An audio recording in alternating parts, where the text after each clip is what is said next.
In this video, we'll show you how to adjust the z-index of an element in JupyterX to fix overlap issues, like text hiding behind images. Specifically, we will address scenarios where text is hidden behind an image due to incorrect z-index values. By the end of this tutorial, you will understand how to effectively control the visual layering of elements on your website, ensuring optimal presentation and user experience.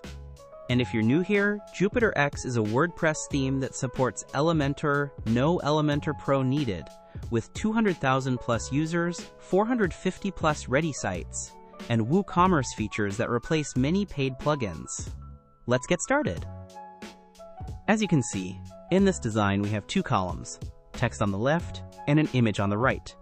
The image overlaps the text, which is intentional. Now we want to bring the text to the front. Now let's select the text element. Currently, the text is behind the image because of a 200 pixel negative right margin. Let's click the image. Now we'll navigate to the Advanced tab for the image. Here, the image has a z-index of 10.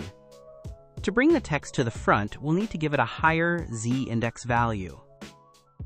Let's adjust the text element's z-index. Now, let's enter a value of 15 into the z-index input field. As you can see, the text now appears on top of the image. This achieves the desired effect.